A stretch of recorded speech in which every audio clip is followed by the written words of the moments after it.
কোন দলের নেতা বলেছেন সংস্কার শেষ না করে নির্বাচন দেয়া যাবে না। যারা এ কথা বলেন তারা নির্বাচনকে ভয় পান, তারা জনগণের রায়কে ভয় পান। আমি এই মঞ্চ থেকে ডক্টর মোহাম্মদ ইউনূসকে বলবো, বিএনপি সহ বাংলাদেশের 18 কোটি মানুষ আপনার সাথে আছে। এবছরের শেষে নির্বাচনের আয়োজন করেন, 18 কোটি মানুষ সমর্থন দেবে, ভোট দেবে ইনশাআল্লাহ।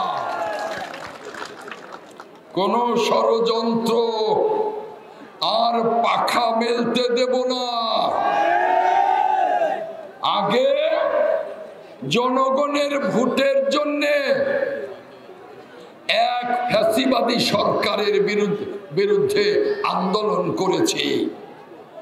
রাজপথ রক্তে রঞ্জিত হয়েছে, মাঠ ছাড়িনি।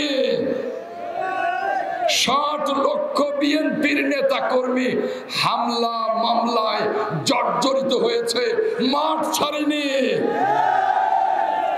722 জন নেতা গুম হয়ে গেছে, তাদের পরিবারের কান্না থামেনি, আমরা মাঠ ছাড়িনি। হাজার হাজার নেতা কর্মীকে গুলি করে হত্যা করা হয়েছে, তাদের পরিবারের কান্না থামেনি, আমরা মাঠ ছাড়িনি। তাই আজ বলবো, আমরা 17 বছর এক ফ্যাসিবাদী শক্তির বিরুদ্ধে গণতন্ত্র পুনরুদ্ধারের জন্য, ভোটের অধিকার পুনরুদ্ধারের জন্য আন্দোলন করেছে। আর এখন দেখি সরকারের ভেতরে বাইরে চতুর্দিকে শত্রু। আগে ছিল এক শত্রু, এখন গণতন্ত্র এবং ভোটের শত্রু দেখি চতুর্দিকে। কোন শত্রুকে ভয় পাই না। আমাদের সাথে সাধারণ জনগণ আছে, জাতি আছে। ডক্টর মোহাম্মদ ইউনূসকে আশ্বস্ত করতে চাই, ভয় পাবেন না।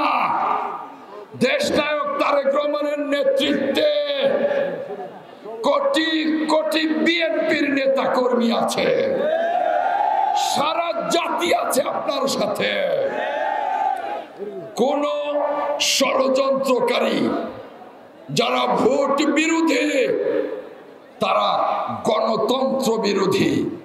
যারা ভোট বিরোধী, তারা মানুষের অধিকারকে কেড়ে নিতে চায় নতুন করে। তাদের বিরুদ্ধে সজাগ থাকতে হবে।